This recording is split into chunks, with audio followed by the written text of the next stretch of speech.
అన్నారం సుందిలలో బ్యారేజీల నిర్మాణం యొక్క నిర్ణయం మరి ఆనాటి ముఖ్యమంత్రి అని చెప్పి కూడా స్పష్టంగా జస్టిస్ ఘోష్ కమిషన్ పేర్కొనడం జరిగింది.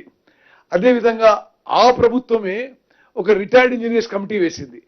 అంటే మరి అప్పుడు తుమ్మడి దగ్గర ఆల్రెడీ నిర్మాణం ప్రాజెక్ట్ నడుస్తుంది, మరి మేడి దగ్గర కట్టాలా వద్దా అనే విధంగా 5 retired engineers, chief engineers, experts in irrigation వాళ్ళ గురించి కూడా స్వయాన ఆనాటి ముఖ్యమంత్రి కేసీఆర్ గారు శాసనసభలో అన్నాడు. ఆయన నేను 5 irrigation experts retired chief engineers వేసిన మరి ఈ మేడిగడ్డ దగ్గర ప్రాజెక్ట్ కట్టాలన్నా వద్దా అని వారేసిన కమిటీయే మరి మళ్ళీ ఇది Ghosh commission report.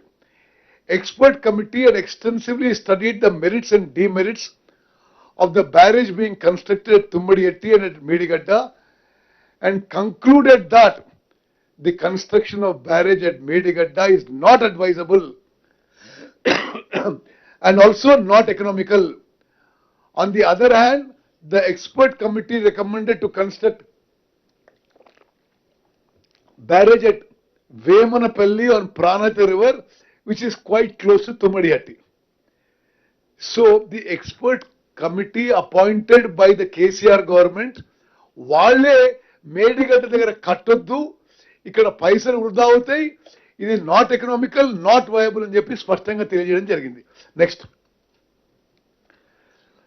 it is abundantly clear that the government has not considered the report of the expert committee. Then the omission is to consider the report of the expert committee cannot be inadvertent also or accidental. ఎందుకంటే అప్పుడు ఆ ముఖ్యమంత్రి అప్పుడు శాసనసభలో 31st March 2016 నాడు he stated that the government has engaged the services of retired chief engineers who retired experts in irrigation. ఆ ముఖ్యమంత్రి శాసనసభలో నేను 5 రిటైర్డ్ చీఫ్ ఇంజనీర్స్ ని, ఇరిగేషన్ ఎక్స్పర్ట్స్ ని ఈ తుమ్మడియేటి నుంచి మేడిగడ్డ షిఫ్టింగ్ విషయంలో నేను అపాయింట్ చేసినానని స్పష్టంగా చెప్పిండు. అదేవిధంగా హరీష్ రావు గారు ఈ కమిషన్ కి ఇచ్చిన ఎవిడెన్స్ లో కూడా ఇది ఈ ఎక్స్పర్ట్ కమిటీ రిపోర్టు తనకు రిపోర్టు ఇవ్వలేదు అని చెప్పలేదు.